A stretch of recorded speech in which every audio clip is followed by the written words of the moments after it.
Good afternoon, ladies and gentlemen, and welcome to Oldham County Fiscal Court. Today's meeting on July 19th, 2022, regularly scheduled meeting of the court. We welcome all of our visitors here today.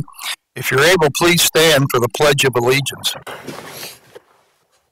I pledge allegiance to the flag of the United States of America and to the republic for which it stands, one nation under God, indivisible, with liberty and justice for all.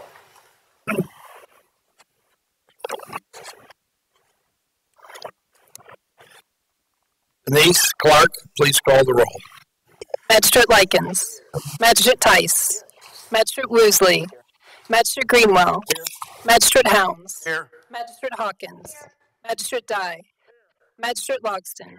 Judge Vogel. Here. Having all members of the fiscal court present, this meeting is now in session. Is there a motion to accept the agenda? Second. Are there any additions? Hearing none, all in favor, please say aye. Aye. Motion carries.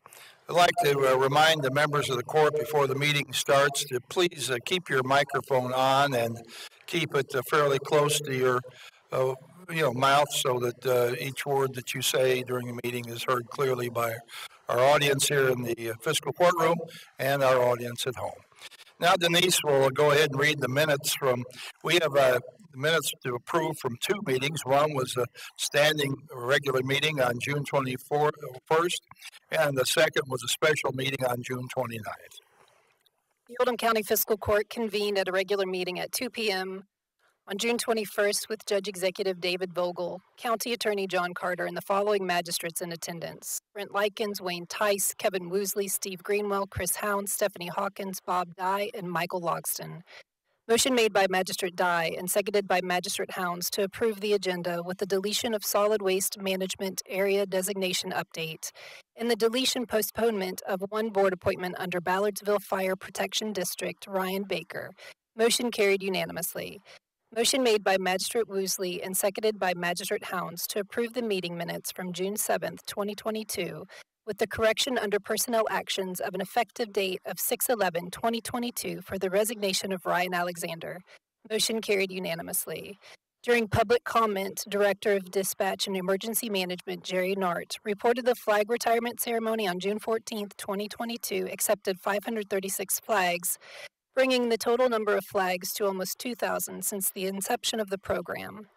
Director of Public Health Matt Rhodes presented information relating to the Public Health Taxing District fiscal year 23 budget and presented the resolution of Oldham County Board of Health establishing public health tax rate in the year of 2022, reflecting the tax rate will stay the same at 2.5 cents per $100 of the assessed value of property and motor vehicles.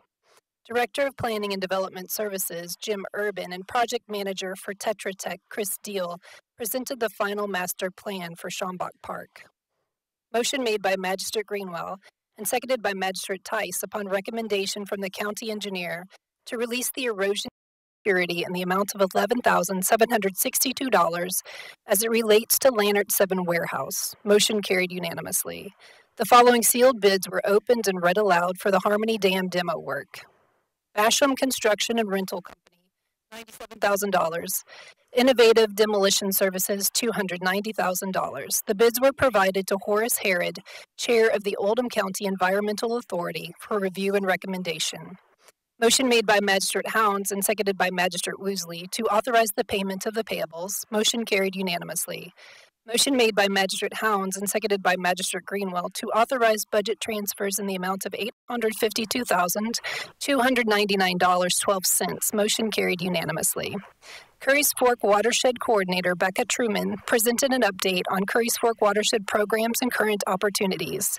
She provided the Curry's Fork Watershed Facebook page as a resource for up-to-date information. Motion made by Magistrate Likens and seconded by Magistrate Hawkins to authorize Judge Vogel to sign the spay-neuter grant application and any other documents pertaining to the grant. Motion carried unanimously.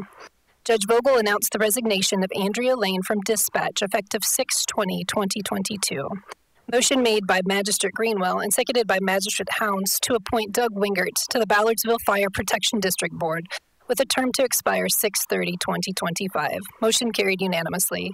Motion made by Magistrate Greenwell and seconded by Magistrate Woosley to appoint Mark Osborne to the Ballardsville Fire Protection District Board with a term to expire 6/30/2025. Motion carried unanimously. Motion made by Magistrate Woosley and seconded by Magistrate Hawkins to reappoint Gary Bricken to the LaGrange Fire Protection District Board with a term to expire 6/30/2025. Motion made by Magistrate Loxton and seconded by Magistrate Woosley to reappoint Otis Rex Florence to the Pewee Valley Fire Protection District Board with a term to expire 6/30/2025. Motion carried unanimously.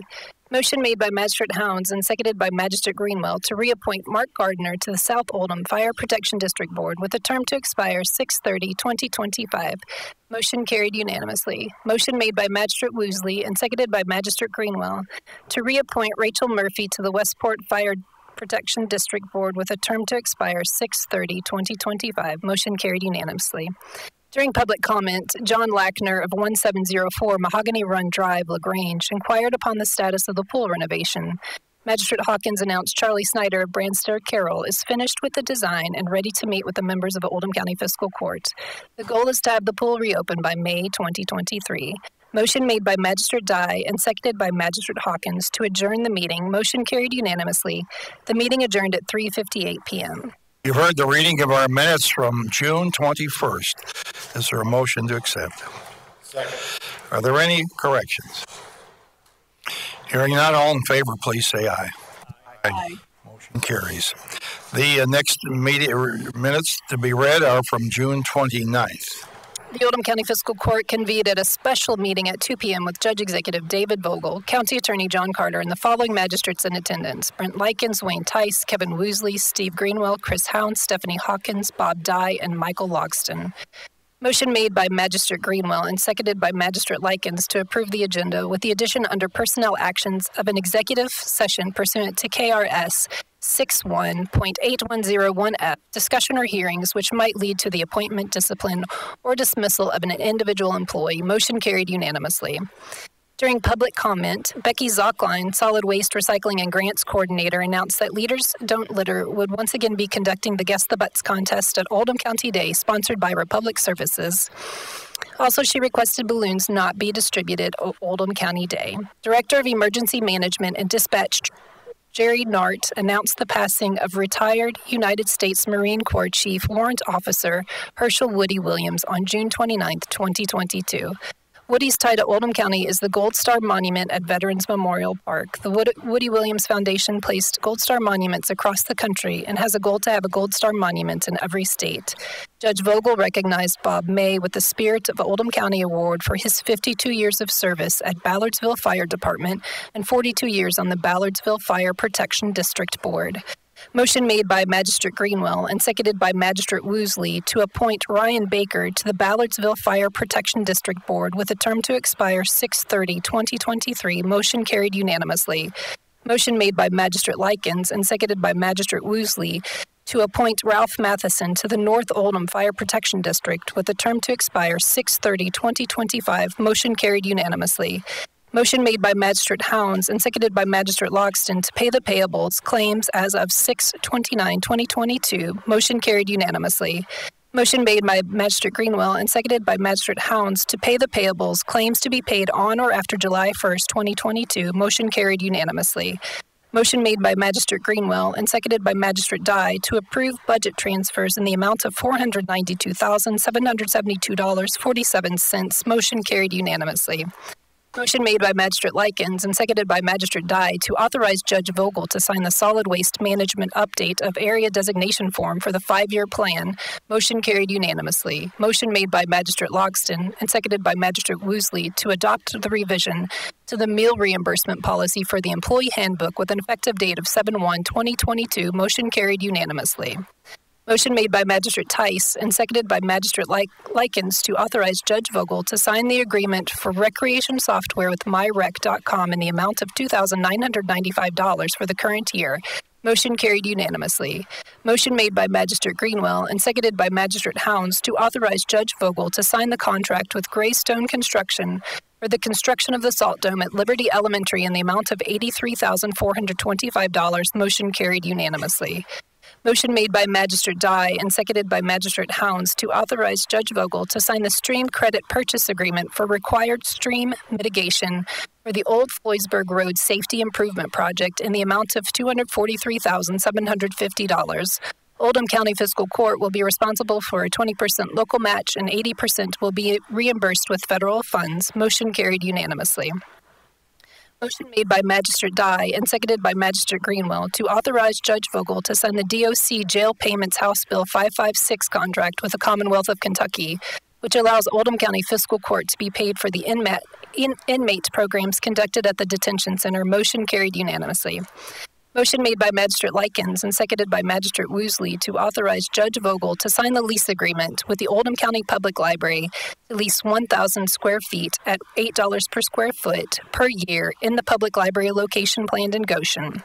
Magistrate Dye called for the question. A roll call vote was taken to end discussion. Motion carried 8-1 with Magistrate Tice voting no. A roll call vote was taken on the motion.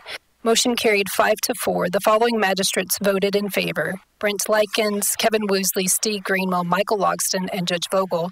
The following magistrates voted in opposition: Wayne Tice, Chris Hound, Stephanie Hawkins, and Bob Dye. Motion made by Magistrate Likens and seconded by Magistrate Hawkins to enter into executive session pursuant to KRS 61.810. 1F, discussion or hearings which might lead to the appointment, discipline, or dismissal of an individual employee. Motion carried unanimously.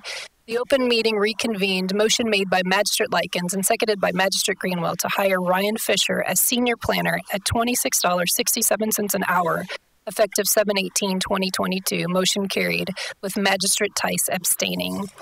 Motion made by Magistrate Dye and seconded by Magistrate Hounds to adjourn the meeting. Motion carried unanimously. The meeting adjourned at 4:27 p.m. You've heard the reading from our special meeting on June 29th. Is there a motion to approve? So moved. Second. Are there any corrections? Hearing none, all in favor, please say aye. Aye. Motion carries. Thank you. Time now for public comment. That's the time during our meeting when anyone who wishes can address the fiscal court on a subject of their choice, and we have several here today to do that. So first person we'll welcome here is Jailer Mike Simpson. Thank you, Judge. Hey, I just want to come down and actually say my goodbyes. This is the last fiscal court meeting, actually when I retire, so I wanted to just come by and just had the opportunity last night to play in the Oldham County Men's League golf with Master Tice. We were playing together in our foursome. Had a special event that took place there last night, and I think it might be the first time in the history of the league, isn't it? Anybody's ever done that? In the men's league, yes. In the men's league, yes. Not overall, but just in the men's league. So we had a special moment last night, and so I wanted to come by, Judge, just to say thank you all for your years of service, and that's what I wanted to do. All right, Mike, now this is 30, how many years? 36 years, 29. This is my 29th year as the elected jailer, Judge. And I would encourage everyone not to watch WDRB tomorrow. They're going to be coming by doing an interview, but I wouldn't watch it if I were you. Appreciate that. Yeah. So they are going to be coming by and do an interview with myself. So. Mike, you've done a very good job over the years you've been with the jail. Jailer 29, 36, I think you've said overall. We thank you for your service, and time to retire has come. It's a bittersweet time, I'm sure, that you look forward to the future and all the happy days with your family and absolutely you'll have to do as you please. But we thank you for all the service that you've given to Oldham County over the years, the care you've taken of the inmates and your staff, and the assistance that you provided and insight into helping construct our new detention center, which is operating very well, thanks to you and your staff. And so we thank you for everything you've done. And on behalf of myself and others sitting here, we certainly wish you the very best in the future. Good health for you and your family. Lots of happiness, prosperity, and good days ahead. So absolutely. Spend a lot more time with my grandkids. I will share one quick story with my 13. They're all playing sports. One's playing, he's on the Oldham County High School golf team. Others are playing travel baseball. Others are doing soccer. And my 13-year-old grandson was playing in a tournament just about a month ago, Judge, travel baseball. And it's all about timing. The bases were loaded. The fence is 275. He plays in the 13U division. He comes up to bat, hits a grand slam, knocks it out of the park, but I wasn't there. I wasn't there. And you don't get a second chance when those opportunities, so that's really what one of my goals is, to be able to spend more time with my grandkids. Julie actually retired 2.5 years ago. So that's what I'm looking forward to. But again, I just want to come by. Your official day is July 31st, and 12 days.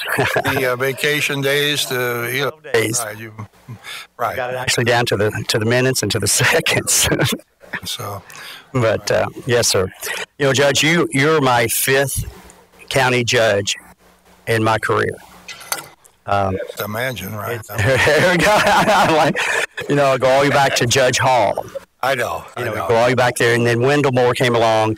Judge Moore, he was in the beginning, and then of course John, Mary Ellen, and Dwayne, and then yourself. So but there haven't been many in the last nearly 80 years, I guess. It's been, and the number of magistrates, I can't even begin to count the number of magistrates I've had the opportunity to serve with. Right. So I see new faces up here, and I see Kevin back here, and I know Steve's retiring, so just wanted to do that, just to come by today. So. All right, Mike. Well, best wishes to you. All right, appreciate that. Thank you all so much. I think what Mike failed to say is the special event last night was a hole-in-one, which is kind of a special event because a lot of people go playing for their entire life and never get it. Hit an excellent shot, it went in the hole, and I was fortunate to be in the foursome and saw it happen. So, sit together, and I give him a lot of credit because he brought positive karma. It did go in, and the crazy thing about it, when I hit the shot, it hits the flag stick. We hear it. We're on the tee box, and we're like looking at each other, and well, did anybody see it ricochet here or go there or go here? And nobody saw it. And then the next thing was nobody could see it on the green. So then we looked at each other and said, is there any way that it's in the hole? And sure enough, it actually flew in the hole on a fly, never touched the green, from 117 yards out, straight into the cup. I couldn't believe it. Well, that's a good harbinger for the future, I think. Well, in my lifetime, I've had 2. I've only had 2, so I've been playing golf a long time. But lottery ticket? There you go. Steve, that's what I'm going to do. I'm going to go buy a lottery ticket today because it's $530 $500 million or something. But again, Judge, thank you all, and thank everybody on court. Thank you so much. I really appreciate it. All right. Best wishes. All right. Did anyone else here? I think, okay, David. All right. Good afternoon, Judge Vogel, magistrates, Mr. Carter, Ms. Clark. My name is David Bazanis. I am the president of Oldham Chamber and Economic Development, and I wanted to use this opportunity at public comment to update you on the status of a project that our office has been working on for some time now in regards to the discussion of a sports complex that's been a pretty active conversation across all levels of the community. Since 2019, our office, our board members, elected officials from the municipal level of government and from fiscal court have been inquiring about what is the feasibility of a potential project to have some sort of a sports complex to serve the community and the families that we have here. And we have, in our office, done a lot of due diligence work as a large project of this magnitude would require, and have kind of reached an inflection point that I wanted to bring you up to speed on so we could decide what types of next steps we may have. Before I get going, I would like to be very clear that when we are discussing the topic or term of a sports complex, that we are not specific to any type of project at this point. Whether or not our community could be a great market for softball or lacrosse or swimming or ping pong or any number of types of sports, it is important to understand that these types of projects exist in a very active market nationally, and that we would be in competition with all types of other sports and facilities that are even close to here, as close as E-Town in Indianapolis with Grand Park and whatnot. So part of what we'd like to emphasize as a necessity for this project would be that at some point there will need to be a professional entity that would come in and do a study that would let us understand what type of market opportunities we have, what types of expenses that facilities would cost, how those types of facilities are funded, what types of mechanisms make sense, what would fit this community, what would be tolerable to this community. Is this complex or is a complex something that would be specifically to attract tourism, which could bring lots of economic development from amenity development and hotel development, or is this something that would be best suited just solely for the community to utilize, or some mixture of both? And at this point, we have a lot of more information that we'll need to gather to do that. Some of the pieces that are at play here that provide, I think, a lot of opportunity to continue the conversation include our local, and I saw that this is part of the agenda today, the Oldham County Youth Soccer partnership with Louisville City Soccer. In talking with James O'Connor, who's now the president of Louisville City Soccer, they had expressed interest in potential facilities to support their soccer programs that they have regionally.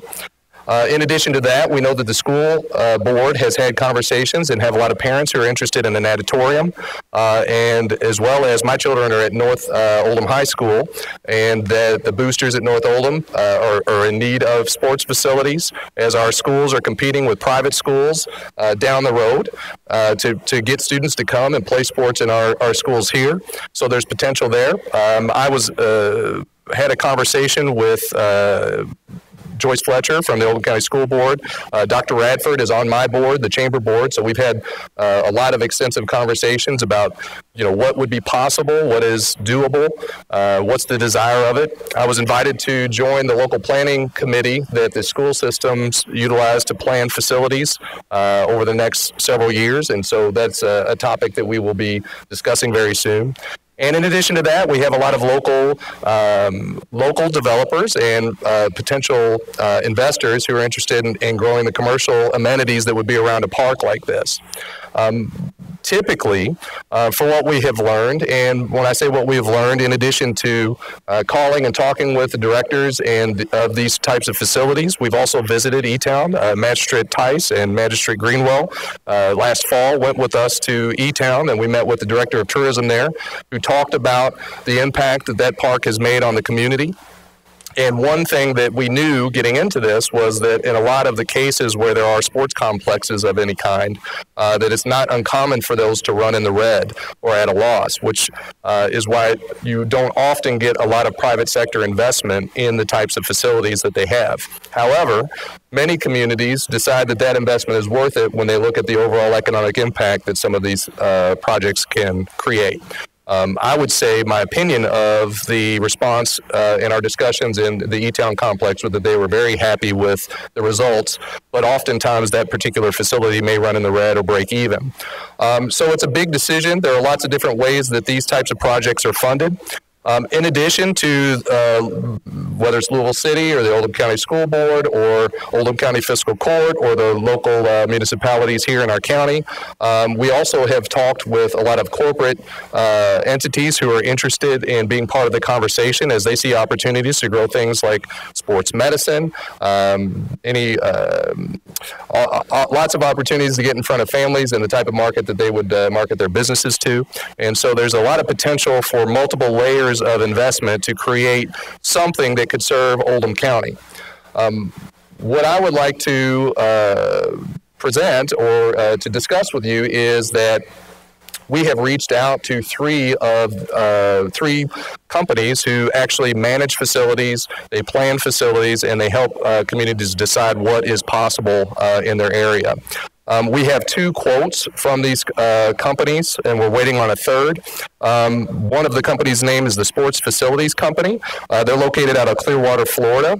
They also are currently managing the E-Town facility.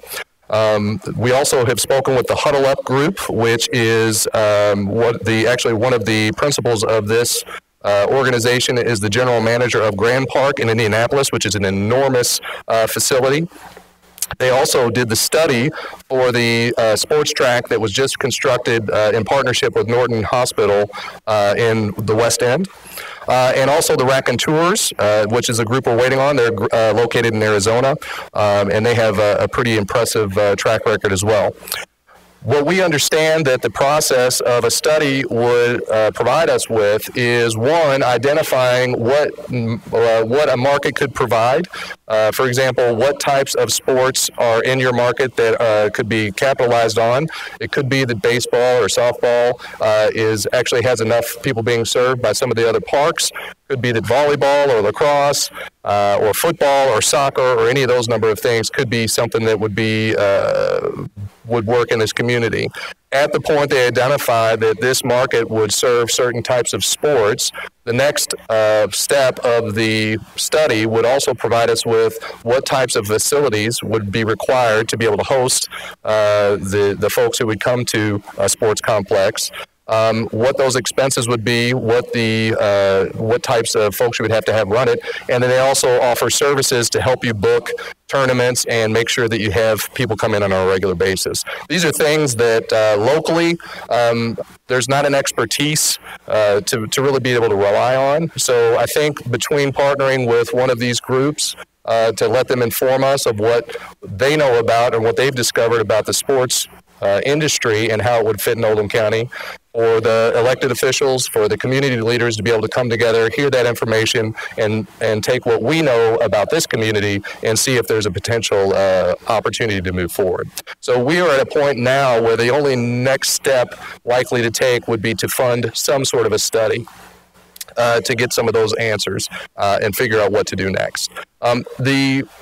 The range of the cost of these studies is anywhere from about $28,000 to $50,000. That third group we're waiting on, we know that they have a $250 an hour charge, but typically they'll estimate how many hours they think the work would cost based on what scope of work we'd want. So it would be an active conversation.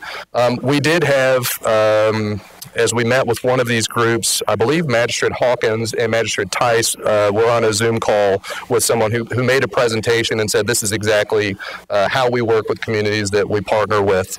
And so we've gotten some information from those, and then these 2 other ones have been fairly impressive as well. So I think I'm covering all of my high points. I'm sure there are questions. I'm happy to answer any of those. But at this point, I think it is, I would like, the Chamber would like the Fiscal Court to consider if this is a type of investment you'd like to make moving forward. And then I guess there's a lot of details we could work out at later meetings. All right. Does anybody have any questions they'd like to ask about this? Measure Tice. I'd like to make 2 comments on what David said. In case anybody doesn't clearly understand this is what we've heard about, which is travel teams, to where our children in Oldham County are moving to all different parts of the region, or say anything on this side of the Mississippi, to go for weeks in advance. So what we've been approached, and what they have approached in the Chamber of the Economic Development is, could some event like this, our facility, to bring people in all over the eastern coast, or would that be good for Oldham County and possible and affordable for the county government? I got that covered, but I forgot the other one. Let me stop there, and if I remember it, go ahead. I'm going to ask you to bring your microphone down. Is your microphone on? I'm sorry. It is, but I didn't have it up. I'm sorry. Would a facility of this nature, would you, maybe you're not able to answer this question, facility of this nature be able to be a multi-sport facility? You could do several things within the confines of a bowl or an arena or whatever it might be like that. My understanding is that a study would let us know totality of sports and levels of those markets, so that we could see what would fit with Oldham County. Okay. And in addition to that, I think the potential between whether the schools were to improve their facilities, if Louisville City were to make investments in Oldham County, that we could potentially put these in proximity of one another to where they kind of shoulder some of the burden together, but also are autonomous and can be run efficiently according to what the needs of each of those groups would be. So I think multiple sports is a very likely outcome of it. Measured. Think about it just a second. Right here for you, Joe. I know, David, you and I have had a conversation about this, but the funding of the project would likely there would have to be some kind of other tax added, like a tourism, or not tourism tax, but I don't know what the tax, restaurant tax or something would have to be added.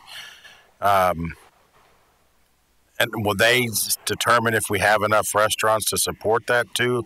I mean, is it a, not just what sport, but is it the complete package, I guess? Is that what they would provide for? We're told that. I think that, and to answer your question, your first question, yes. And it could be from a bedroom tax on the hotels. E-Town passed a restaurant tax that the restaurant community actually supported because they knew that would bring customers.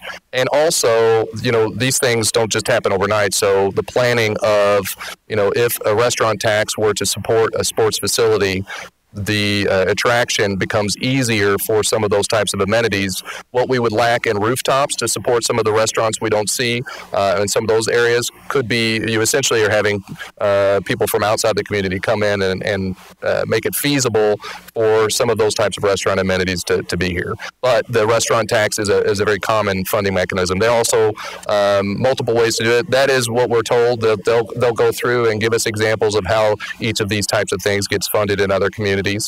All three of these entities have worked on signature parks all across the country, so they seem to have the expertise, and as every community is different, they have different methods of funding.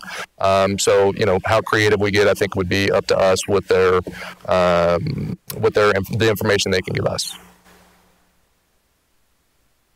Location, that's still way out. I mean, the study, I guess, is step 4 or whatever you guys have. I think that would be a crucial part of this, would be to let someone guide us to know what's important as far as site selection, to know where to put something like this. So to start off and just say, we want you, when we're talking to one of these groups, we want you to assess our community, understand our community, and help us know, what do you think? What are requirements to this? Do they need to be close to the interstate? Do they need to have a certain housing density around them? Oftentimes, some of these parks that families travel to, that we're told it's pretty interesting, is they're very off the beaten trail. This actually can be an advantage because it could mean that there could be a site that could accommodate it and kind of minimize any impact that some of the travel could bring. Raji Woosley. So let me understand this. Are you asking Fiscal Court to sponsor this study up to $50,000? Well, I think the first study is a little bit over $50,000, but yes, I think it's about $54,000 is the highest quote that we've received thus far. I still have a third number we're waiting to come in, so I'm not sure what that is. The other one is $28,000 plus an additional $250 an hour. So assuming they stayed within their scope, that would only be a $28,000 study. But that would just mean they'd have to stay in the scope of what their work would be, so we don't know what that would be yet.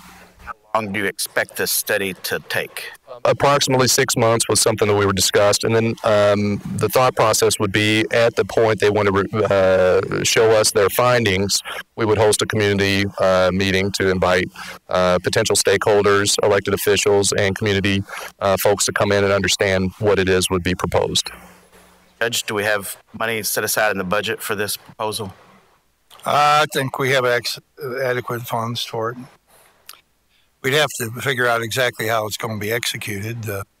I will say that as the father of a former player that traveled a lot. I've, let's say, left money in Illinois, Missouri, Wisconsin, New York City, Philadelphia, and some other places I can't think of right now, including Indiana, Pennsylvania. There actually is an Indiana, Pennsylvania, home of Jimmy Stewart. I was there for a game one day. So there is an amazing amount of travel involved and people going places, doing things, and it is a wholesome family entertainment, and there are many people in our community that participate in competitive sports and to one degree or another that we possibly could benefit from having such a facility. We also have, I might ask you to address this as well. You weren't really planning on it, but I know you can speak about it. The Kroger company coming to Commerce Parkway in 393 is really excited about the other development that might follow Kroger at that location. You want to say anything about that? Absolutely. And, one of the really important parts of this Kroger project is this is the first net new Kroger for the Kroger company in 13 years, and they chose Oldham County to do it. They also are making this model a little bit unique to all of the other products that they have, which is another testament to the growth of the community and what it provides potential employers. But the amenities are a really important aspect. Between the housing, the amenities, and the businesses, we have a very holistic environment that all of these parts work together. And certainly having folks that are coming in and bringing their families in to entertain. You leave your child at a sports tournament. What are you going to do? Are you going to stay and watch all the other teams? Well, likely I would imagine you're going to go visit the beautiful Main Street we have, just featured by HGTV. You're going to need to go to the Kroger that's going to be here that has, full service grocery along with salad bars and 20 gas pumps and whatnot. And just the commercial activity alone that likely and often locates near those types of facilities. So again, it all kind of interplays together, and certainly can create a lot of activity. Where in a lot of cases, sometimes you have to wait for housing to catch up to the types of products. As the retail businesses really are in a very, very competitive environment due to the transformation of how the internet has affected purchasing. It's important to create activity around our retail businesses. So if you are relying on people to walk in your door and purchase items in your store, oftentimes they're not going to make the trip to just come see you. They would actually be in the area already. So that's where when we look at traffic counts and those types of impacts, it's a really important part of what kind of activity can we create around our retailers, around our local businesses to help support their purchases with them. Magistrate Logston. Yes, David. Did you say you had partners that would partner with us on the study? A lot of interested corporate types who are partnered on these types of things, who are also interested in being part of the conversation and understanding what's possible. Yes. We vote here, which I feel it coming today. Will these people join in, and how much are they going to join in? Because if we're going to be a partnership, I don't want to put out all the money. I'll tell you what I think. I think they would say, if you're not willing to fund the study, we're not willing to partner on this, because it doesn't sound like the money's going to be coming. It will be an expensive project. It will be a very expensive project. So I would think that would be a reaction from these corporate types who are likely going to drop millions of dollars to be part of it. Magistrate Hawkins. Kind of come to understand through my time on fiscal court that a lot of our land is going to be going somewhere in the county. And as there's a downswing seemingly in brick and mortar office buildings, because there just isn't a need like there used to be, say in the 80s and 90s and early 2000s, something is going to fill up the space, whether it's a truck stop or a vacant office building or you name it. And with how we support our children in the county through our fantastic school system, and just our Be Kind atmosphere, I think that this is more than appropriate. I think that the feasibility study will determine that it is feasible here and that it can be successful here. And I think putting this in our space, inside of our county, is more than appropriate. It's overdue. And I do think that the restaurants and the amenities, like you said, and hotels around it would be filled. I know we go to Warren County, and the place that we go to is way off the beaten path, and not much around it, and we drive 15 minutes to go to a hotel. Well, when people come to Oldham County, they won't have to drive 15 minutes to go to a hotel, because we have this space now to be able to support the facility, close to the facility, maybe even walking distance, which would be wonderful. Coming out of economic development, we made the motion to present to the court a feasibility study to bring to everybody. I don't know if I'm ready to make that motion. I'd like to kind of get a feel in the discussion here. Do I want to get the 3 quotes before we make a motion? Maybe I'll follow somebody. I think we would, we either need a request for qualifications for the court to study, or we need to determine a method of asking the chamber or possibly tourism to handle the evaluation of these groups, or make a recommendation to us about a group. I think we asked David to come today to make a presentation.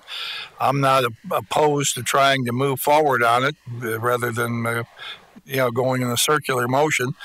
But I do think we might be getting a little bit ahead of ourselves in the sense that we're already envisioning having something. I think the study is to determine if there is something that would actually work here.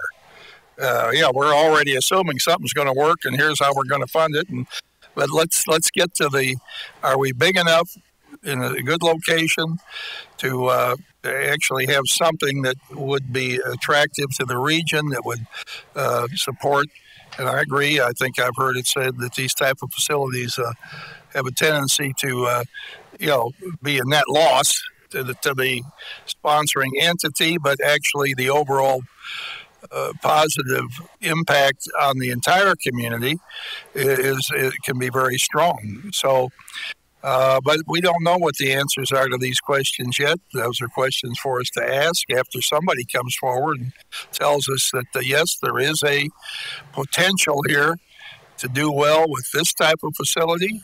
Here's what it would cost to do that. Here are the groups that it would attract, and what the metrics are that go with making that facility work. I think there's several people here that say they'd like something to work. Don't know what it is yet, but let's find out if the possibility is strong. All the businesses that I'm aware of, that when they locate somewhere, they're not gambling that they're going to be successful. The bigger places that come in, they know for certain what the traffic pattern is going to be just about, and their risk is very low in regard to success. Chick-fil-A doesn't fail. Other places, Panera doesn't fail. These places know what they're going to get before they get there, and there are others like them as well. So, but I'm in favor of studying the issue and seeing if it can be a benefit to our community.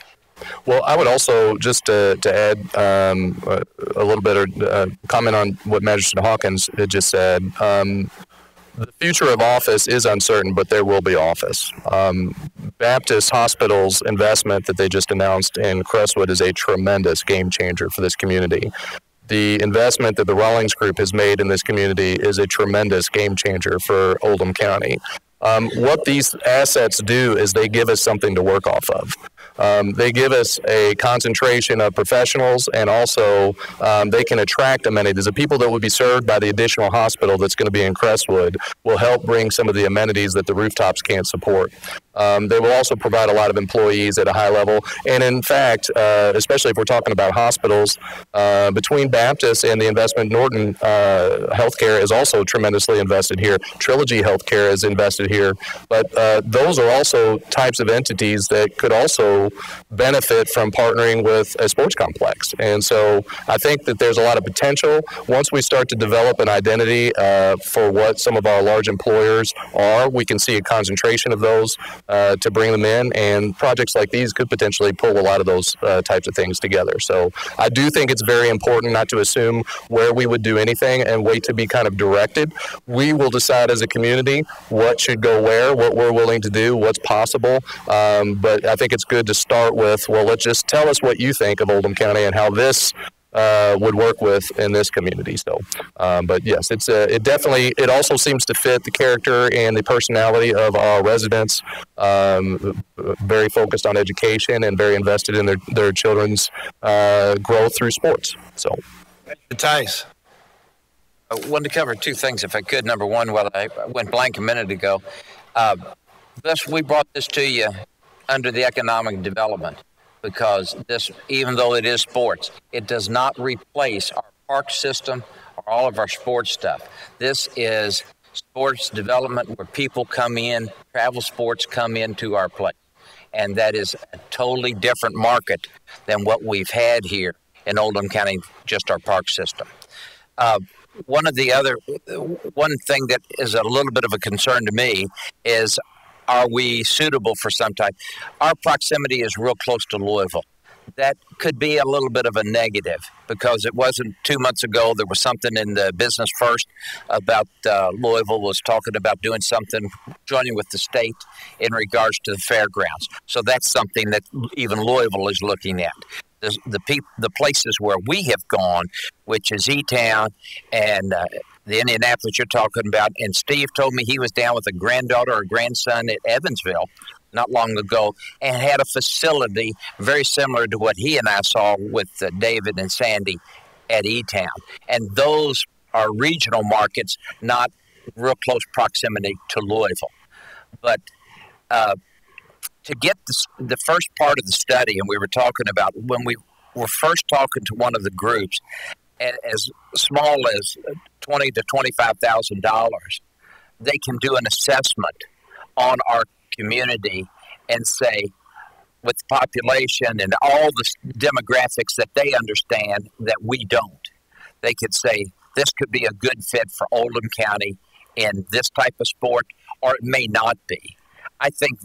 Personally, I think that's a small investment to see if we could go forward with this, or if it would be wise to go forward with this or not. And then at that point, we can, with that findings, then we can decide if we want to take the next step. And the next step to me is kind of, it's like the handbook to a McDonald's. If you decide to do it and you have good opportunity of success, then use the McDonald handbook and you will succeed. And these people are able to do that. And if we go forward with that, just as an example there. So I don't know if we're ready for a motion or not, but I would like to see us step forward or make that into motion, that we step forward with an initial investment of at least $25,000, hopefully less, but gives us an idea. Judge, I think the judge was hinting at this, and I'll say it maybe a little bit differently. I don't know if you're looking for a head nod that people think we should go through with a feasibility study, we could nod and say yes. But the procedure would be probably to do an RFQ and bring that back with a recommendation, so we follow procurement code and don't get ourselves hung up, because when you start talking about $50,000, that changes the dynamics of it as far as the cost goes. So I think that ought to be the next step, is that we ask for an RFQ process to happen. Let's see. I agree with that. I think we should see who's out there, who would be interested in working with us. It may be some of the same people you've talked to. It might not be. I don't really know. We can advertise it and see requests for qualifications, give us a chance to look at what is submitted, interview some companies, and then I think see at that point where our dollars lie. Would that be? I think you got to do the request for qualifications. That keeps everything clean, and we get a presentation. That when you do that process, tell them that you want the presentation electronically, so that we can disseminate it easily. Instead of we get these binders on these presentations, and somebody has to scan that stuff in and send it out, and that's a pain that you know where. Magistrate Hawkins. When we were in economic development, we did discuss how, and we ran it through Melissa, how we would also just need 3 quotes in maybe lieu of an RFQ. But I'm okay with an RFQ. I'm just putting it out. 1,000, then you can do the quotes. But when he used the 50 word, that doesn't work. It has to go out for bid over $30,000. David just screwed up. I'm making fun of you, David. But, I mean, now we need to do the RFQ. Okay, Magistrate Logston. Auditorium everybody was talking about before. Well, I would envision that would be part of the, when you think, I guess the terminology that's been used here refers to more or less an outside type of experience, but it might be an inside experience. I don't know. That's part of what we can ask for. Feasibility study would help us determine that. I mean, if it's feasible here. The feasibility study, it takes, and these are old numbers from years ago, it takes 5,000 people in a 5-mile radius, or excuse me, 50,000 people in a 5-mile radius in order to make a restaurant work.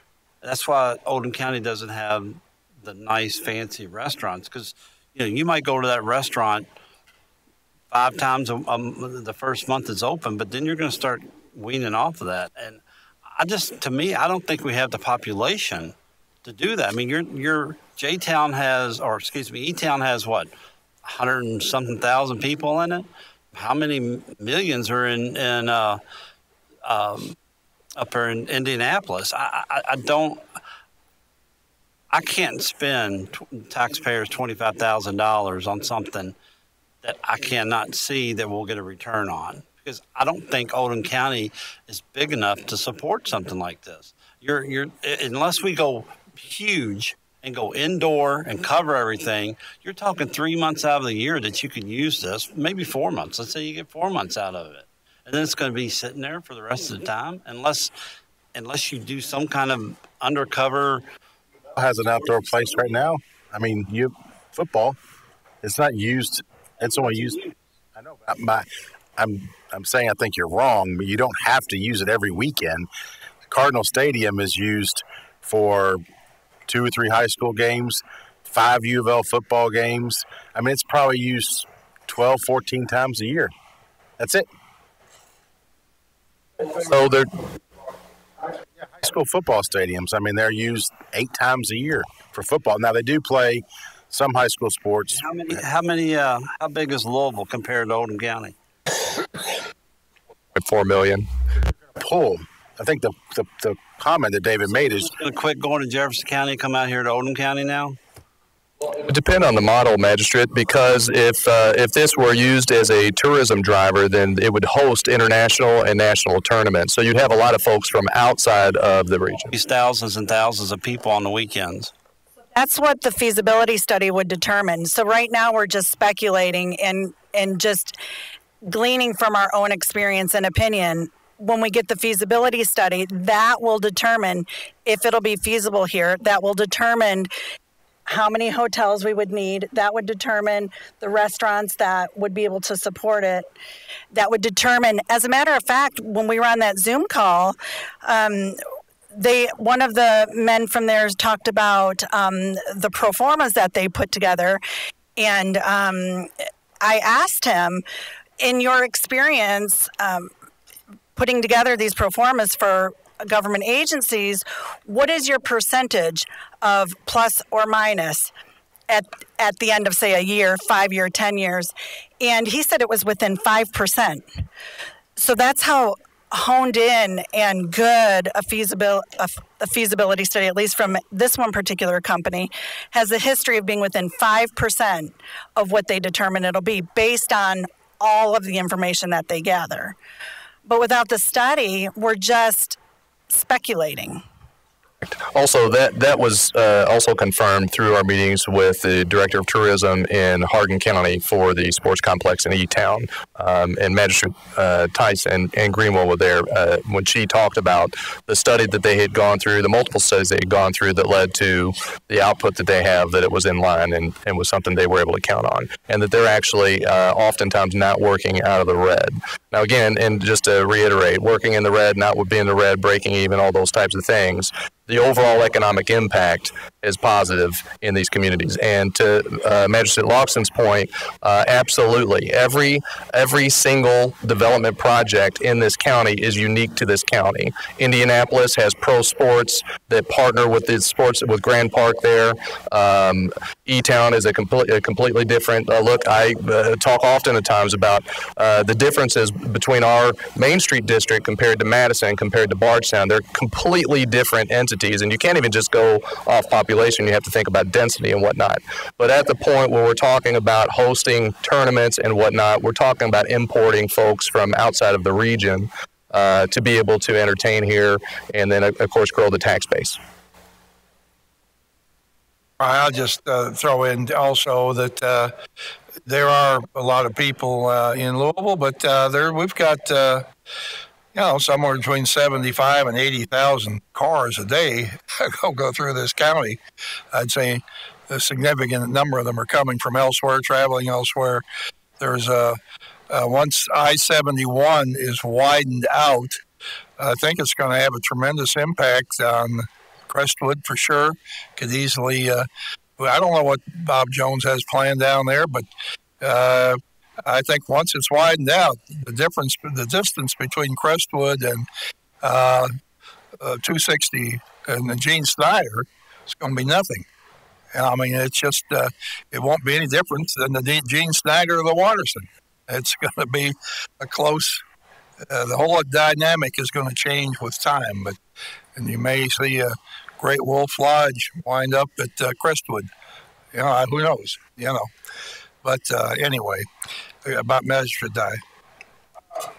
One thing that, an RFQ would be a place to start. I don't think it's a place to start today, but how did you say this, what kind of a tax was going to support this again? I wouldn't know, but the group that we would partner with would give us an understanding of the different types of revenue streams that communities use to fund it.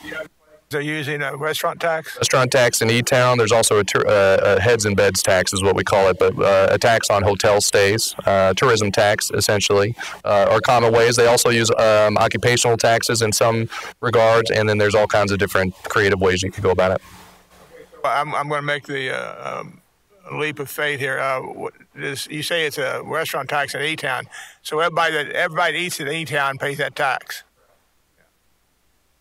Before you get 50,000 calls about getting a tax in the restaurants, you better, we're not talking about doing that today or anything, but from what I understand, the new park in LaGrange, these numbers have just been told to me. I cannot vouch for the veracity of them, but the park costs about $4 million. Somewhere in that neighborhood. It's $1 million a year to maintain it. I don't know that figure. That's what I've heard. Now, I don't know if that's true or not. But that's a lot of maintenance is a lot of, there's a lot of money is going to have to go into this. If it even if it's, as he said, use 3 or 4 months a year, use 12 months a year. It's a lot of money to go into something like this. So I think we need to walk real slow and find out what is the reality of this. I think that's what the study that's being suggested is supposed to help identify. Right. Us sitting here and taking our guesses, accomplishes a little, but it doesn't really get us to the heart of the matter. The questions that need to be asked the hard questions need to come after somebody presents an alternative, if it's possible. They might come in and say, hey, you're whistling Dixie here, or something like that, and you're just fooling yourself to think about it. But if it's try to present an issue that they say can work, that's when you need to really start grilling the consultants and the professionals in the field. And I have no idea how all things are paid for, but you're sort of in a position of, okay, I hear a little bit of negativity. Well, are we going to default to that? We don't need this. We don't need that. We're going to fold up our sidewalks, or do you try to keep moving forward? We do know that the newest lodging facility in LaGrange has had a tremendous impact on the amount of money available for the tourism tax, where they could barely keep their nose above water before the Holiday Inn came in. All of a sudden, they picked up quite a significant amount of additional revenue from one facility.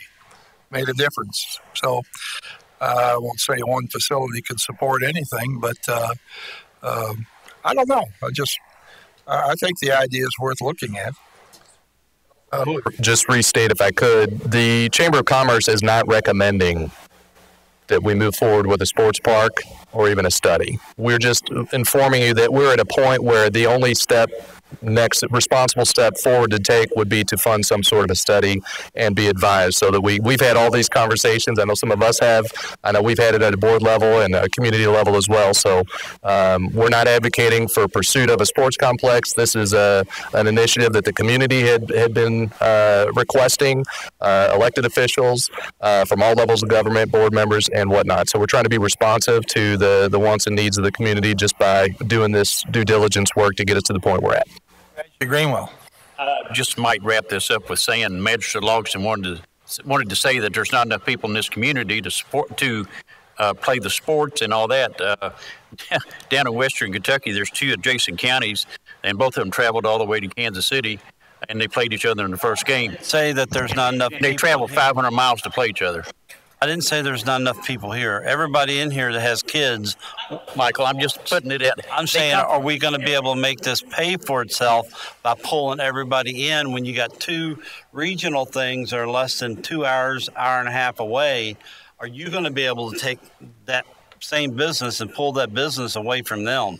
There are tons of kids in this school system that play league sports and travel everywhere. I understand that. Are we going to be able to pull those people away from Indianapolis, from E-Town, all the other sports facilities? Can we generate and pull those away? And if we do, where is the traffic going to go? Because I-71 is not widened yet. Where are the people going to stay?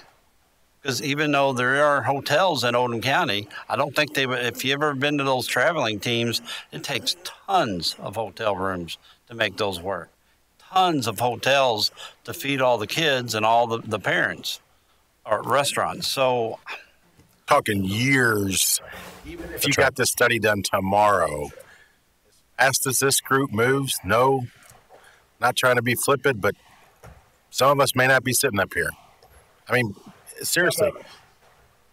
And also, one of the interested investing parties is in the business of developing hotels, and as part of the attraction to the group. In fact, it was a private sector group who had approached us with interest to develop a sports complex, and then the further we talked about it, they really were more interested in developing the amenities around the sports complex, because that's where they would make the money as they looked at what a facility was. So, again, this is why this is typically a capital investment that's made by a local government, and so requires a lot of it's an enormous project, regardless of whatever type of project it would be.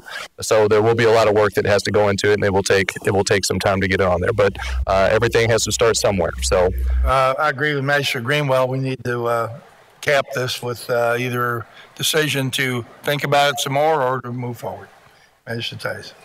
And with what Chris said about the RFQs coming before, where I was taking about is going out and figuring out. We know some money is going to have to spend a little money.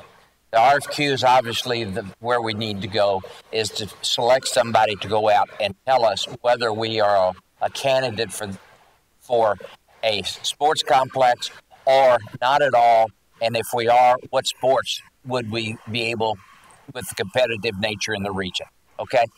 So if we're thinking that's worthwhile, then what we want to do is we want to get David and the economic development to go forward.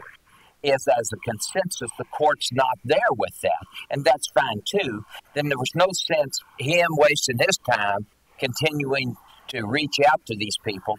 We just need to kind of stop it. So I don't know what kind of motion we had. We need to figure out whether to tell David to spend some more time, continue to go forward, and let's look at it, or we're not sure that that's where we want to be, and let's just stop. It doesn't cost anything to do an RFQ. It's a 2-page document. Put it out there. It comes back to us. So you could stop everything you're doing, create an RFQ. It goes to Melissa to put on Demand Star.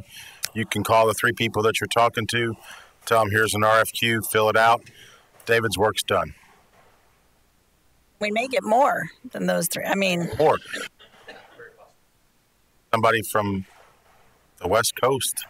You want to make a motion that we ask David go forward with doing RFQ, Judge, or where are we? Hey, let's make somebody make a motion that we go forward with a request for qualifications and see what comes in. We've got very little skin in the game at that point, and we can evaluate what shows up and decide if we can continue to consider the issue. I'll make that motion. I'm okay. I'll second that. Any further discussion? All right, all in favor, please say aye. Aye. Anyone opposed? Motion carries. Okay. Pardon? Question before we took. Okay, question. Go ahead. This is not costing the county any money right now, right? An RFQ, request for I qualification. just want to make sure. Once it's done, No, it's not costing us only, any money. No. There's no money invested at this point. It's a request for information. Okay. Thank you, David. It was a little longer than what you anticipated, but all right. Anybody else to speak on public comment here today? Okay.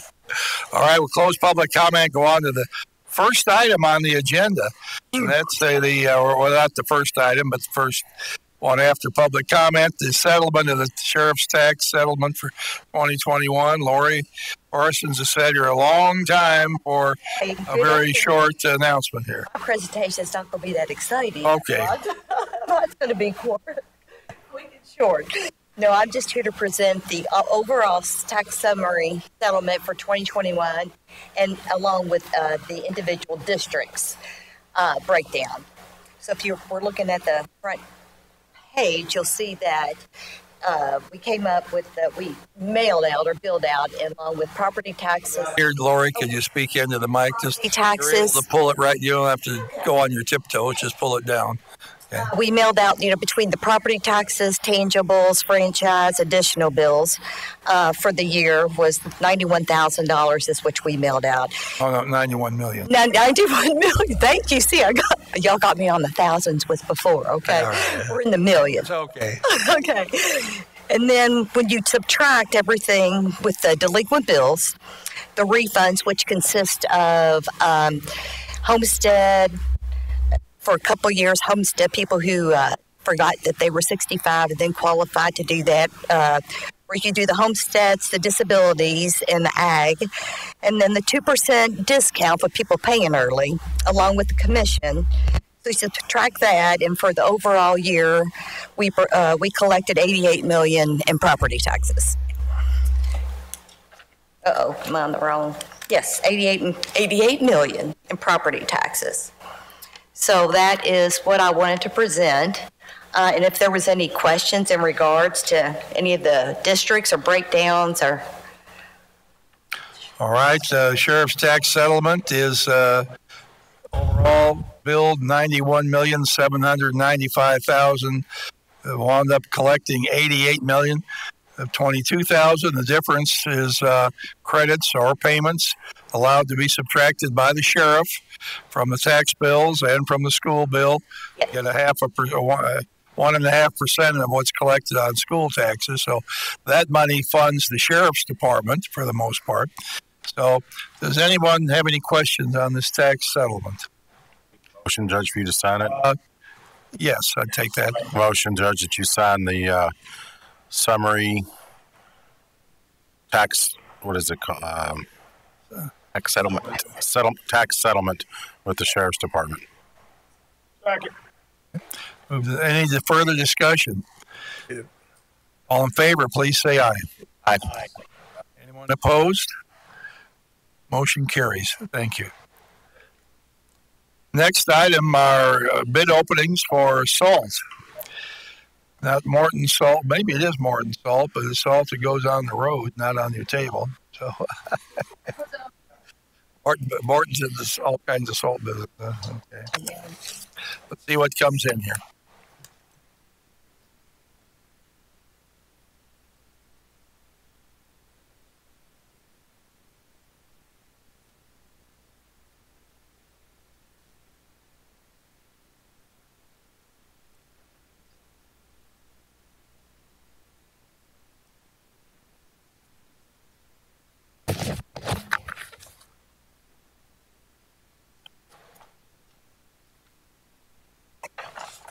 All right, the first bid is from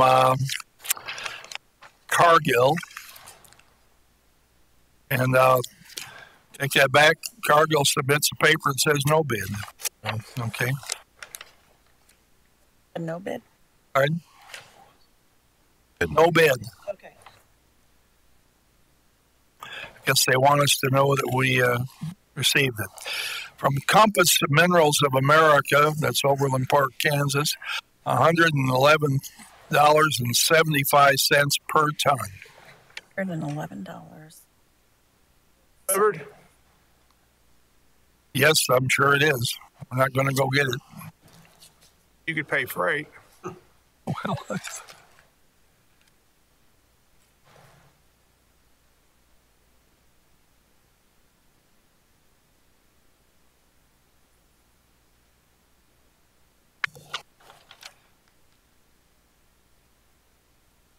the next bid is from Maxi Salt of North America, Fort Wayne, $104.95 per ton. Their last one. Got one more here, and I'll give these to Ben Kimbler to evaluate. We need to announce a choice today, Ben, or can we wait till next week? Next meeting. All right. All right, here we go. Morton Salt, no bid. So,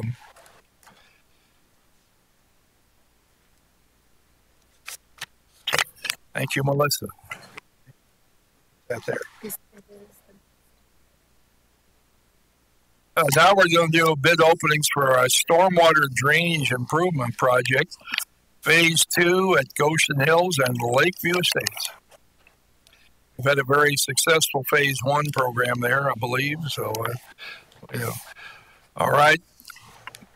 Triumph Landscaping Construction. The base bid is $792,812.24. There's an alternate one, $802,812.24.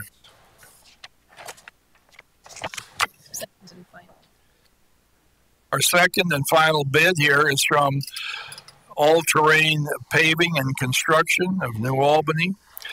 $732,174 on the base bid.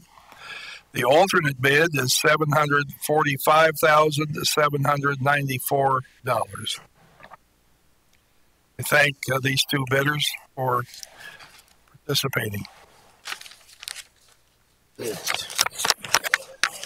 That we will take them. Is that Triumph Landscaping? Yes. Okay.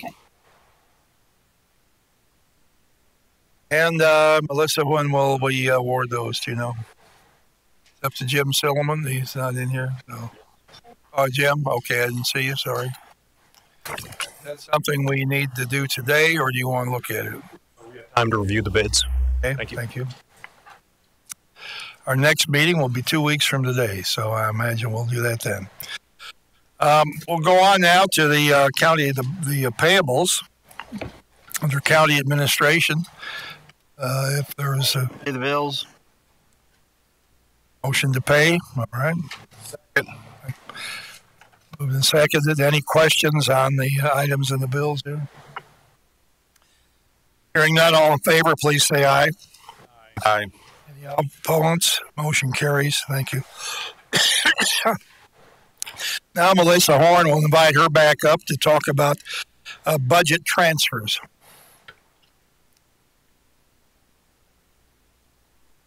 I have for you today is the final wrap up of fiscal year 22, and these are the the fund transfers, between our various funds.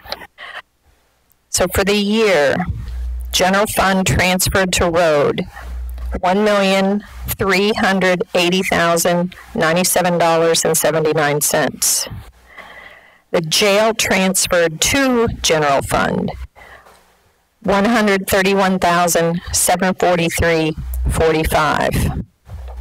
General fund transferred to dispatch, $540,141.05. All right. Are there any questions about any of these transfers? That's all within the budget, one line item to another, to have everything work out according to the overall budget. Is there a motion to accept these transfers? Second. Discussion? All in favor, please say aye. Aye. Any opposition? Motion carries. Thank you. Now, under contracts and resolutions, we have a contract here with the Oldham County Youth Soccer Association and the Fiscal Court. Stan, are you going to say anything about that? And,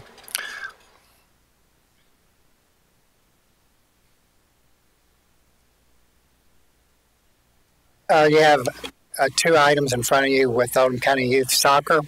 One is the lease for the where the current soccer fields have been. It's basically a renewal or a new lease to replace one that had expired.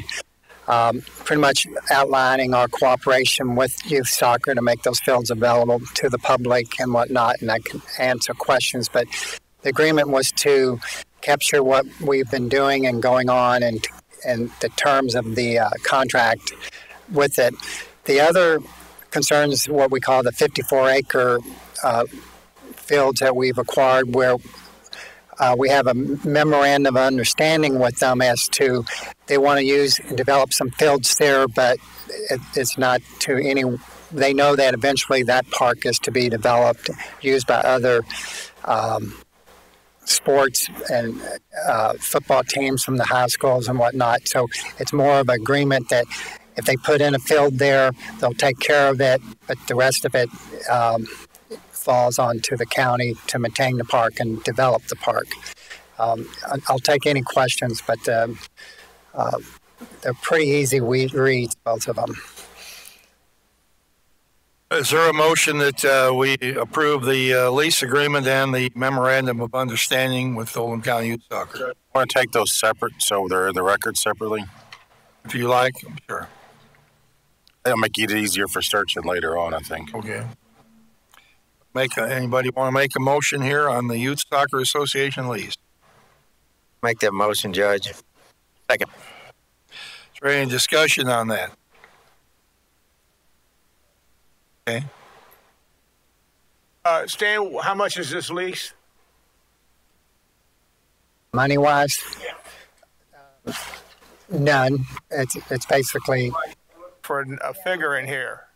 Basically, they are maintaining on the lease. They have put in all the fields. They've built the building. They take care of they have 2 water spigots there, utility. They pay for all of that. They keep up the fields. They cut it all at their expense. And that's the arrangement we have with them is they take it all. And they understand that when our lease with the state expires, it all goes back to the state anyway. I saw all of that, but that still doesn't, to me, that still doesn't mean it couldn't have been. No, there's no. It's a zero cost. Okay. It's a way that the county has been able to provide soccer fields for the kids and whatnot at basically no cost to the county. I'm sorry. Measured Hawkins. In our previous contract with them, didn't we get $1 or $100 from them? Contract was written like $1, but you don't have to put that in a contract. That's just formality.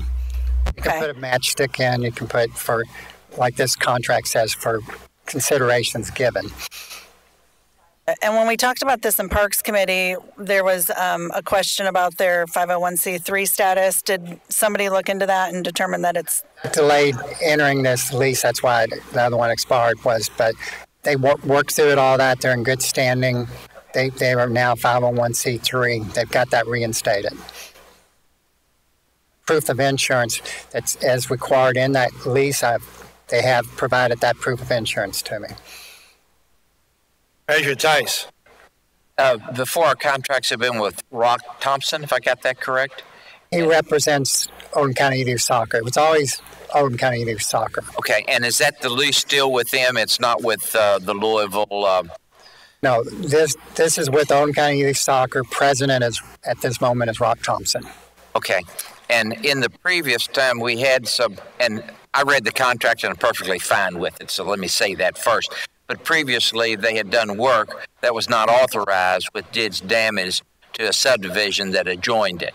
And at that point, we had to have, and even did some damage to a cross-country track as well. And the county has fixed that. But going forward, they need to be responsible and need to contact Oldham County, the county, before they make anything that would affect the surrounding community. And drainage is what runoff and drainage is what I'm talking about. I agree, and that's actually in the lease. I thought so, Stan. Thank you. Anyone else? Motion and second on the floor to approve the contract. All in favor, please say aye. Aye. Anyone opposed? Motion carries. Now we'll accept the motion to approve the memorandum of understanding. Motion also, Judge. Discussion about this. Hearing none, all in favor, please say aye. Aye. All right. The MOU, anyone opposed? MOU carries. Thank you. Now the Buckner Connector project with the Kytc. We have a agreement here to be signed by the county judge and the Secretary of Transportation. Belinda Demas will explain the details. A supplemental agreement for the Buckner Connector project, also known as Commerce Parkway Extension Project, with the Kentucky Transportation Cabinet, authorizing an additional $1,100,000 in federal SLO funds for construction. We requested these additional funds after we opened the 3 bids that were submitted for the project in May, and each of the bids was significantly higher than the engineer's estimate and the funding we had in place. The additional funds will use $81,808 in donated land value and $193,192 in cash as the local match. We are asking Fiscal Court to allow Judge Vogel to sign the agreement and associated resolution that's included in the agreement. Make that motion, Judge. Motion. All right. Is there a second? Second. Any discussion on this? Measure Tice. Am I correct? Is this the same one that's going to have some property owners that are going to chip in and pay part of the increase in the cost, the overrun? Well, they donated. We have donated land value, and then I'll let Jim. Right. Yeah, and that's already happened. And then we did have discussions with a couple of property owners on whether or not they would consider contributing to the additional match, and I've only gotten a response from one. So we haven't finalized anything yet, but I think it's in the budget that we have the money in the budget for the match. So we didn't get both those people to we did not commit to mention the funds. Okay. Mm-hmm. I have to think on that one a minute. Die. Up on that question from Measure Tice. So from the original conception of this, we had some property that was given, but we've got some additional property because the price came in much higher than we anticipated, correct? No, we had some remaining donated value left once stimulus funds were brought into that require no match. So that was what was remaining from the initial gifts that came in when we did the right-of-way phase. There hasn't been any additional land since these bids were taken that was donated to the project. additional money needed to. Without the additional funds, without additional funds, we can't build it. We don't have enough money. I just want to make sure. SLO and how much was ours? Well, for a number. Okay. For these additional funds, $193,192 is what's required of fiscal court. For the initial $2 million, I forget what the exact number was, $2 million, I've got it written down here, plus there was no local match.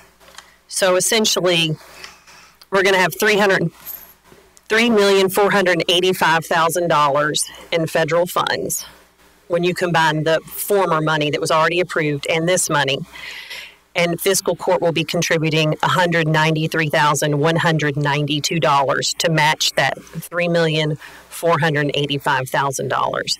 So that's slightly over 5% of the full amount. With the land. The rest of it is because the stimulus funds. To do the job. Okay, I knew there was a problem on the high end of that. All right, I got it. We are talking about the additional funds, but I want to point out there were actually 3 property owners that donated some right-of-way.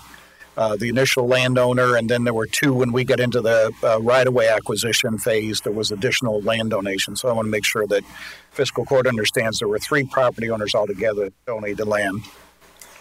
I Magistrate Hounds. The county's portion before the SLO funds.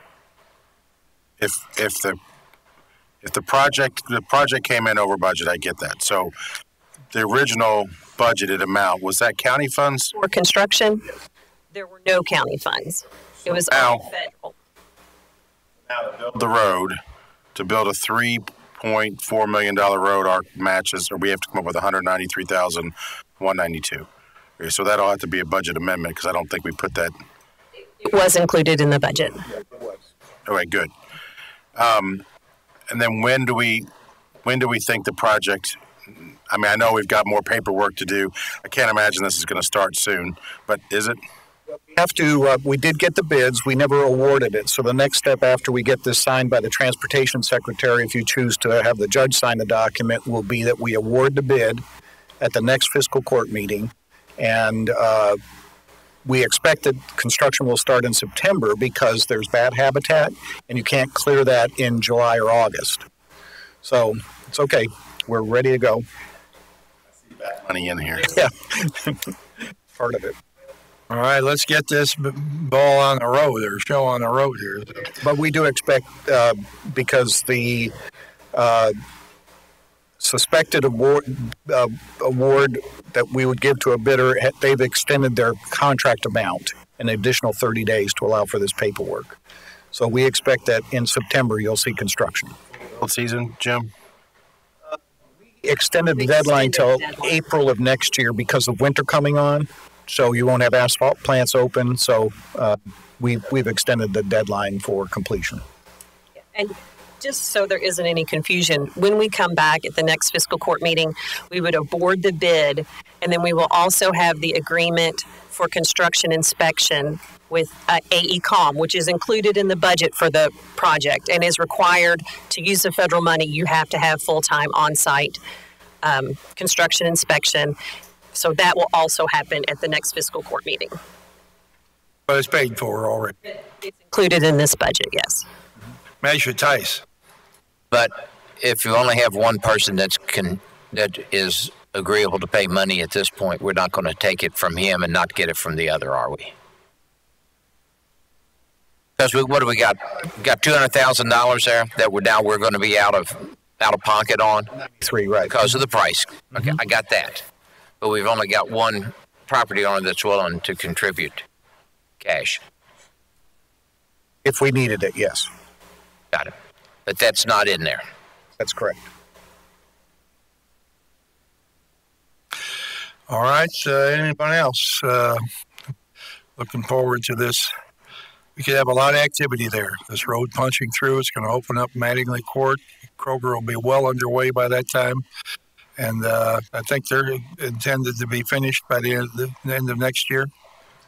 Right. So, and there could be others. There's outlots down there that are being talked about, and 18 is the primary phone calls that we're receiving regarding development plan. Right, there's 52 acres or so right across the street from Kroger that's got a for sale sign on it now, and our phones are ringing, people asking about it. So it's going to transform that area for sure. Any further questions on this? All right, hearing none, all in favor, please say aye. Aye. Anyone opposed? Motion carries. Thank you. Just a moment. I really want to make sure that you all understand how hard Belinda Demas had worked on this project. When we found out that the bids were so much higher, the next day she was on the phone, and I want to give her full credit for doing everything to get an additional $1.1 million, getting the state to get the contract together, getting it in our hands for today's meeting so that we can proceed with this. And I really want to thank her publicly because she's single-handedly is the one that did all that. Thank you, Belinda. We appreciate you. We realize that things move forward because we've got good staff that is doing a lot of spade work to get it to the court meeting for decision to be made. And thank you for your effort. We very much appreciate it. Now I'm going to make a motion that we go into executive session here pursuant to KRS 61.810 subsections 1 and F. That's a discussion or hearing which might lead to the appointment, discipline, or dismissal of an individual employee. And I'm going to ask that Tina Shaw, Chief Greg Smith, and Kevin Nuss also be involved in this executive session. A motion to second. All in favor, please say aye. Aye. All right, we're adjourned, and we'll take a 7-minute or 8-minute break before that starts for necessary adjustments.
All right, is there a motion we go back into session? Motion. Second. Favor, please say aye. Aye. All right. We'll continue on now with personnel actions and board appointments. Under E here, we have Ms. Tina Shaw. Would you like to come forward, please?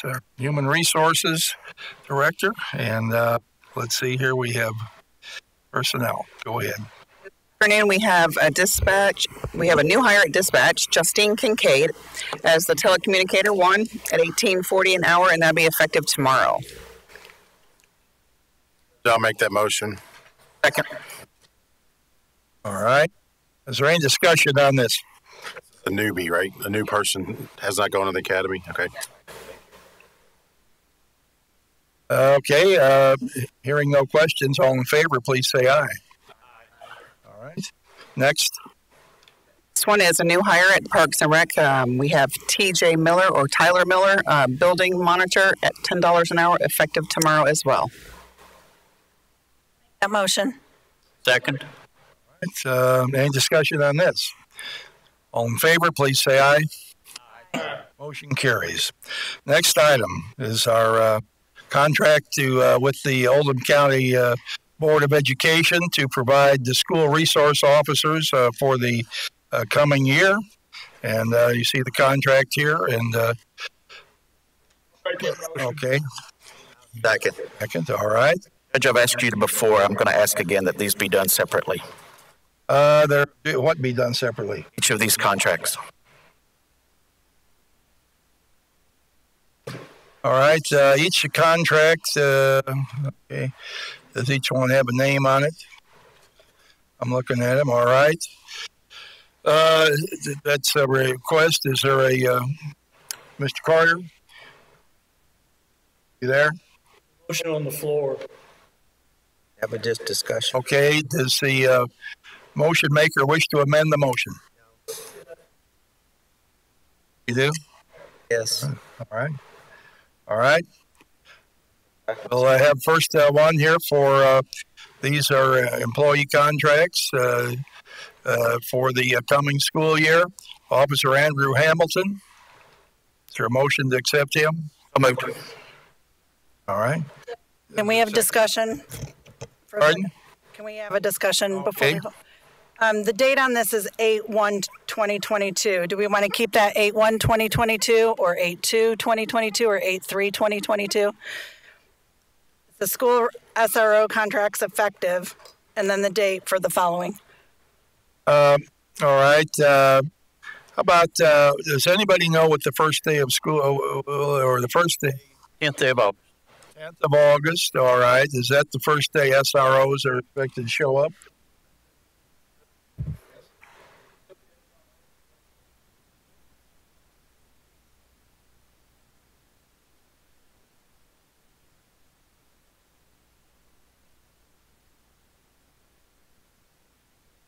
All right. Well, do you want to stay with the first day of August down there?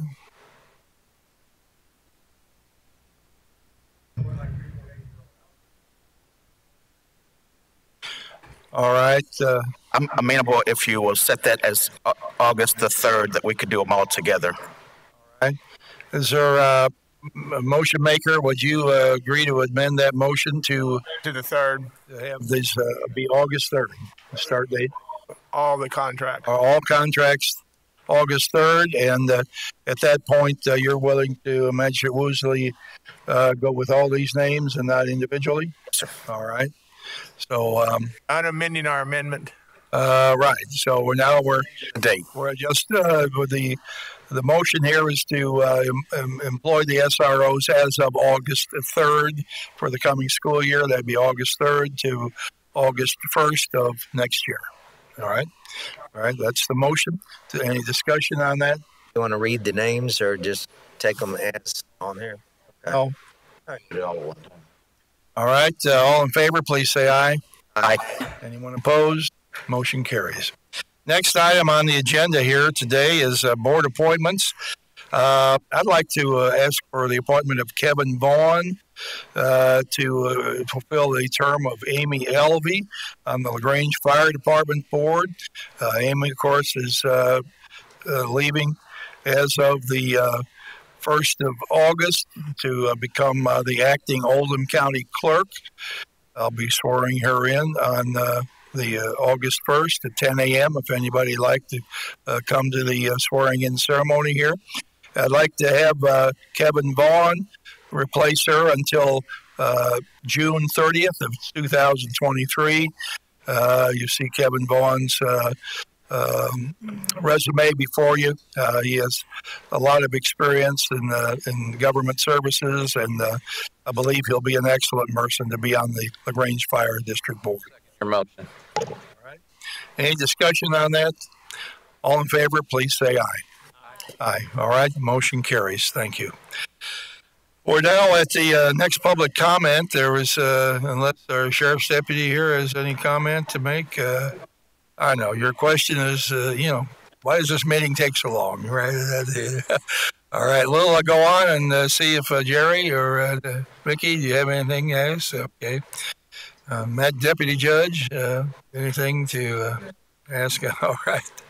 All right. We'll see if we can wind things up. Magistrate Likens.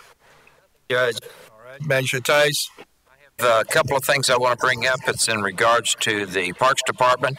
They're having movies in the park, which is the Wendell Moore Park, and on July the 22nd. The name of the movie is Dog, D-O-G, Dog. That's all there is. We have another one that'll be shown in August. The date we don't have yet. The movies are at dark, which is at 9:30.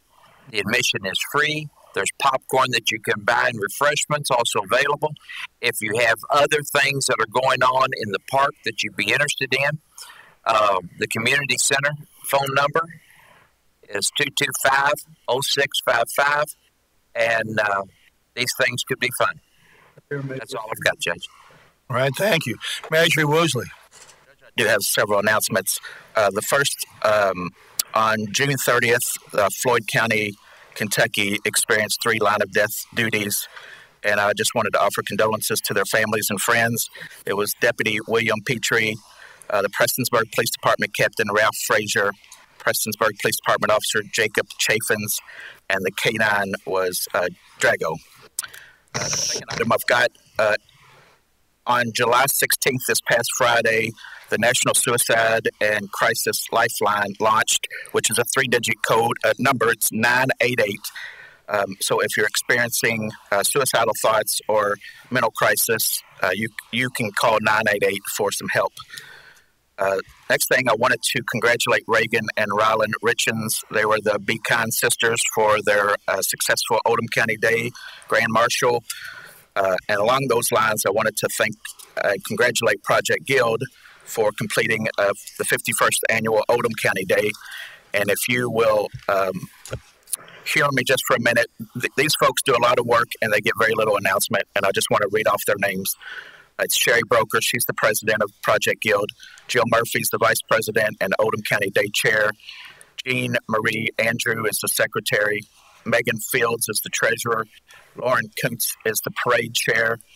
Victoria Motika is the entertainment chair. Stephanie Chaffant is the cleanup chair. Jackie Hack is the publicity chair. Kendra Pruitt and Lucy Ricketts is the booth co-chair. Mary Broker is the luncheon chair. And there's members Ann Brown, Diane Wheeler, Betty Miller, Melissa Walton, and Holly Johnson. They do a great job with Oldham County Day, and it was done very well this year. The next thing is Oldham County Fair is August 2nd through the 6th.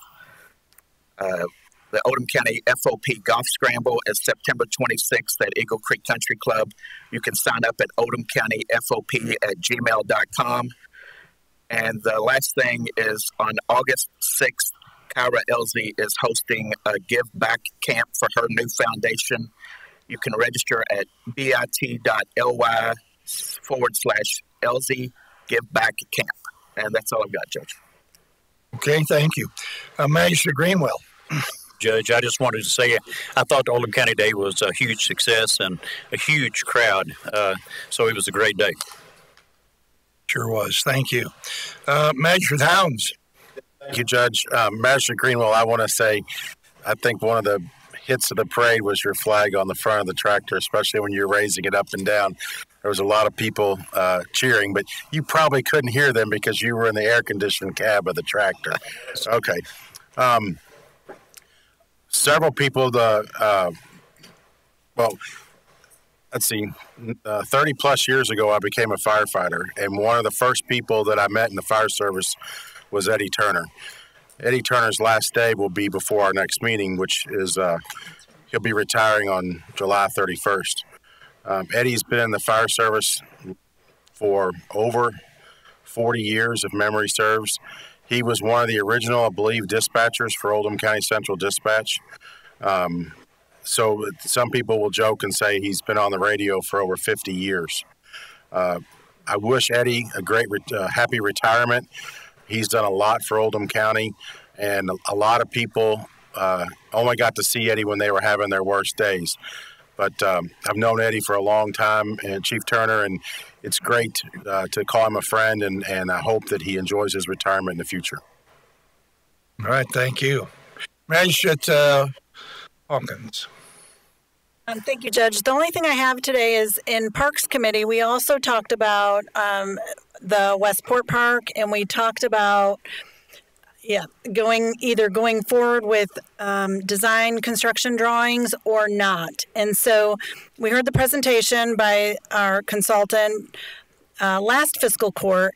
And so for next fiscal court, I just wanted to give the other magistrates a heads up that we're going to be discussing the Westport Park project and determining whether we want to move forward with design construction drawings or do this in phases or where we want to go next. So I've requested hard copies be printed of the option that the Parks Committee ended up going with for the park. And what were those other hard copies? Oh, the final assessment that Tetra Tech determined, which finalized their contract. Yes. And there was one other thing. But anyway, Jim Urban's going to put together a hard copy for all of us to review before the next fiscal court so everyone can be kind of prepared to talk about it and where we want to go from here. You say a hard copy, like a paper copy?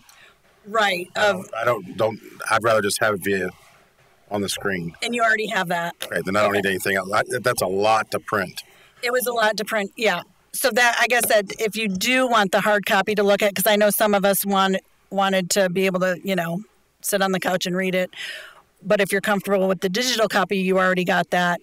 And maybe I can have them send it out again so that we're all refreshed on the project before next fiscal court. I'm not trying to take that away from you, Magistrate Tice. Was there? Exactly right to take it away because Wayne already forgot. So I'm glad you brought it up. And we don't want to let this drop. We want to discuss it, where the court wants to go. What do they feel like, where we want to be, price-wise, as well as development. So, and how much we want to spend. We had that in Parks today. So that's great. Thank you for not forgetting that. Measure die. Thank you, Judge.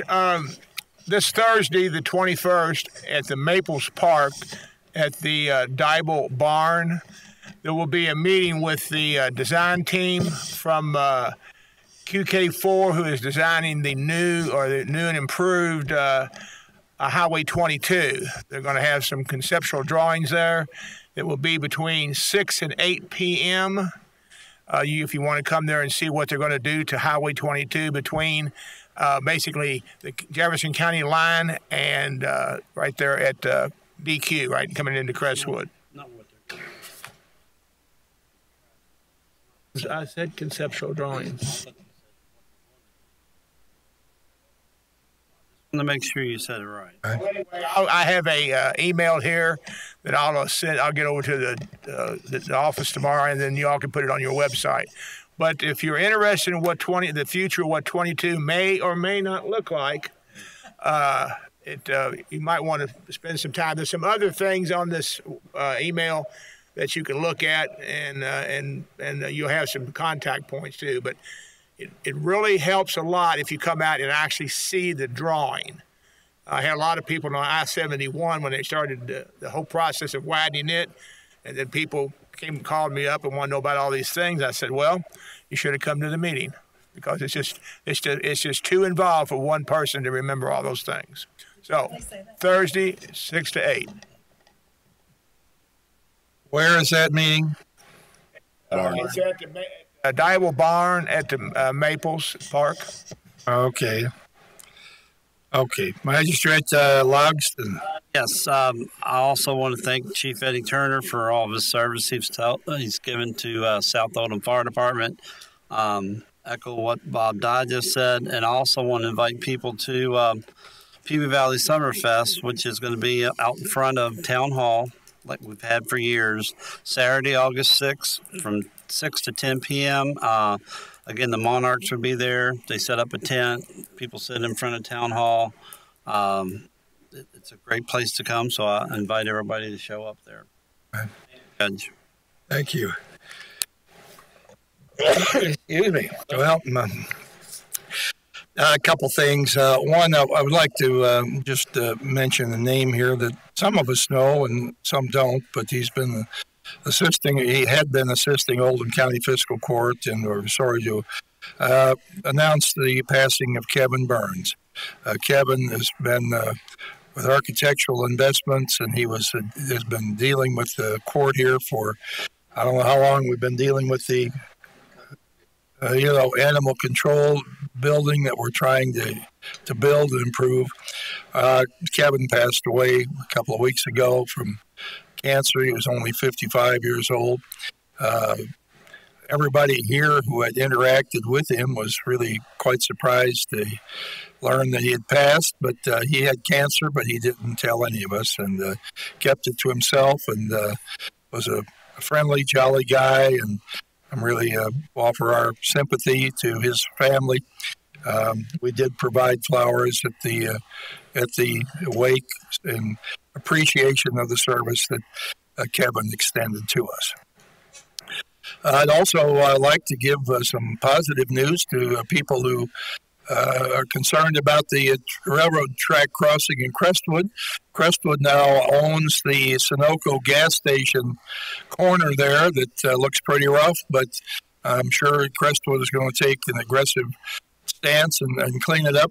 We're going to be able to put an arm over the road there because we now have the ability to put a pole further into the property to hold the arm than we've had before.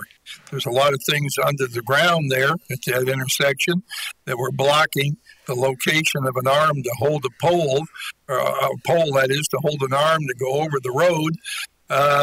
We now have more space there, and we're optimistic that we're going to get an indicator there that will tell trucks to do not turn into that intersection. So it won't happen immediately, but progress is moving forward in that regard, and someday it'll be here, hopefully a lot sooner than you might expect. So with that, is there a motion to adjourn? Second. All in favor, please say aye. Aye.